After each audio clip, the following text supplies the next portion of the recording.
obviously, before we dive into the weeds of the show here, take us kind of back to the beginning of whose idea was it to try and come onto the show and kind of how did that all unfolded? Kennedy she applied for it, and then she ended up getting it. And then she talked to me. Basically, she had put my name in as a team, so I was like, sure, why not? Because she knew whatever, like it was pretty good opportunity. So it was basically it was on her end that we got the opportunity.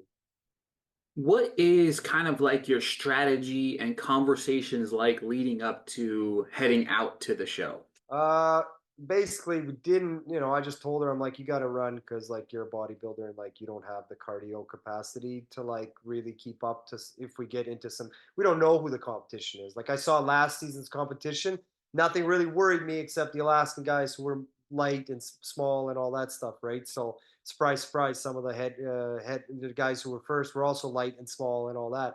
So I was like, whatever, like just get your cardio because at the end of the day, like we're not in that category. So, and then from there it was basically, packing the right kit, which we kind of whatever. We didn't really take into account the pack weights. So, but once we kind of start talking, like, okay, we're slow, you're slow, I'm slow, you know what I mean? Let's just go at the pace we can. We'll skip the food caches first race and go from there.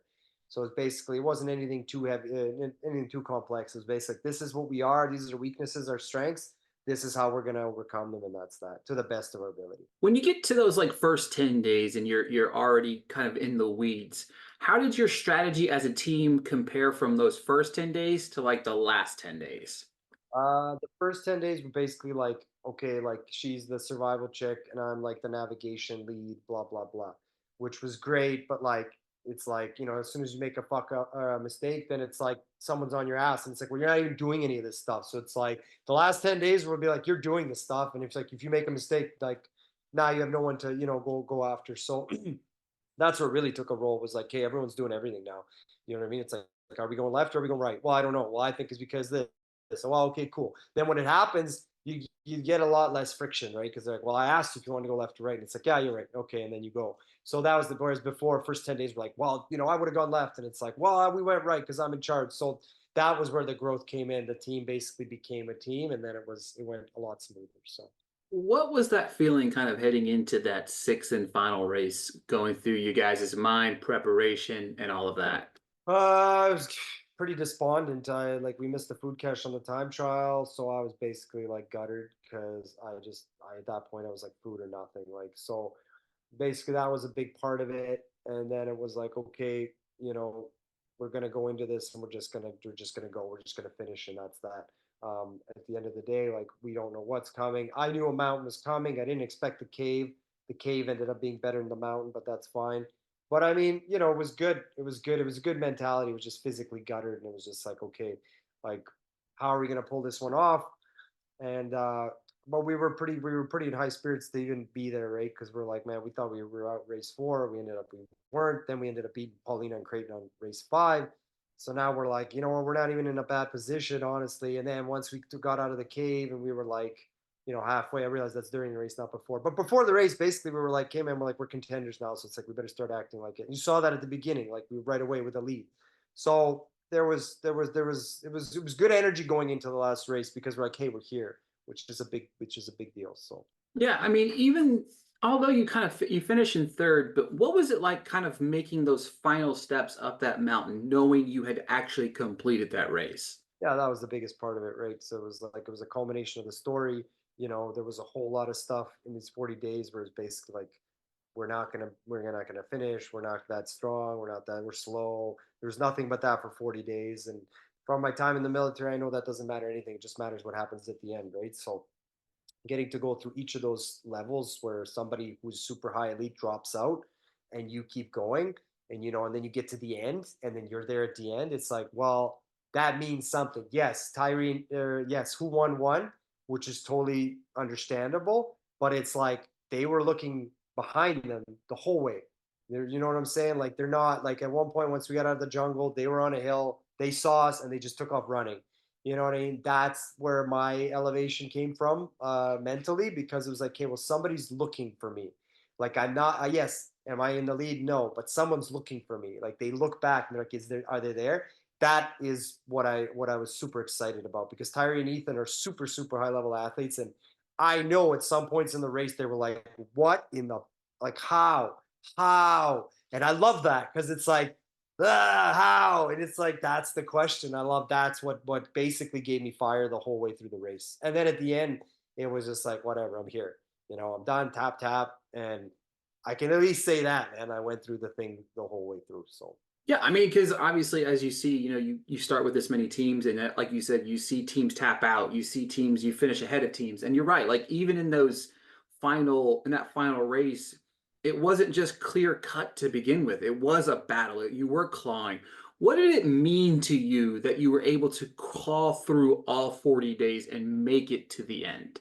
awesome. Like it's an exhilarating feeling because all of that, like it's like 40 days of suffering, and then it culminates in a level of like the serotonin basically release. Because once you finish, you're done. So it was just like it was ecstatic. It was euphoria. It was just like 40 days of like everything, mental, physical, everything, and then all of a sudden it's done. So it was super exhilarating. I was super happy, and it was to the point where I achieved this level of calm that lasted for like a month or two. Like anything that went wrong when it came back to the real world didn't matter. I was like, okay, cool. Like I don't care because like I'm literally eating every day, so I'm like super happy. So It puts some. I'm sure it puts some things in perspective for you after just being without for so long, right?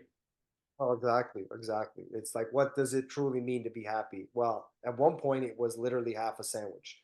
Do you know what I'm saying? So if I'm sad now, it's like, well, you don't really have anything to be sad about because at one point this meant everything, right? So Looking back on your time on the show, what's something you learned about yourself throughout the entire journey?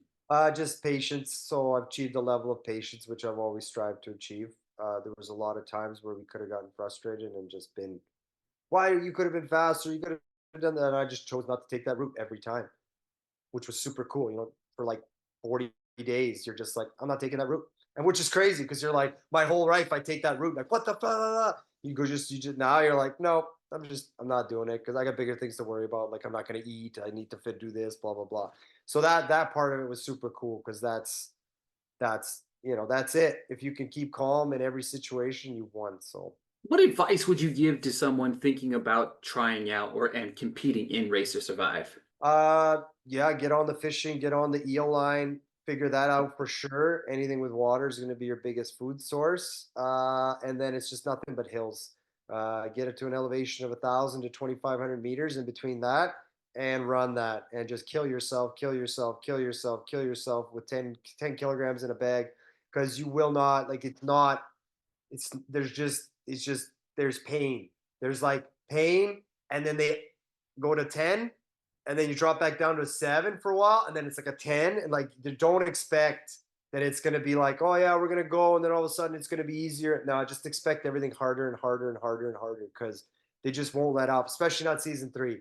It's just gonna be worse. Like season one to season two, like you can see about the difference. Season three is gonna be even worse. So it's just do not go in there expecting that it's going to be anything at all kind of fake or easier. Just expect the worst thing you've ever done and just do like 3 times worse because like you will get killed if you come in there expecting any kind of mercy. Like it's just that type of show. I know a lot of these shows, they're kind of, people think, well, what if, and it's like, no, man, like this, I'm telling you right now, like I was in the army for 8 years, I went to Afghanistan, everything was hard, but this was just like, I got no freaking food. I am pissed. Like, I still got to go 30 kilometers. This sucks. Like, it's just, it takes a lot out of you. Final question to you. Looking back at the show, outside of obviously completing the 40 days, what was one of your favorite moments of the show? Oof. My favorite moments in the show, just, sitting around the fire, just interacting with some of the other teams. And it's just basically in survival camp, right? Just enjoying that company of people because there's a different energy to athletes like that. We're all in the same thing together. We're all suffering in these races, right? So just kind of, we were a community for 40 days, right? And we did sit around, talking to each other, sometimes interacting as you saw, and it was pretty interesting, right? Because it's kind of like, well, it's something that you don't get to really experience. Like you're just 18 people trying to figure something out in the wilderness, and then after that they go and they compete with each other, right? So it was, but there was a lot of love and a lot of respect, so it was pretty cool.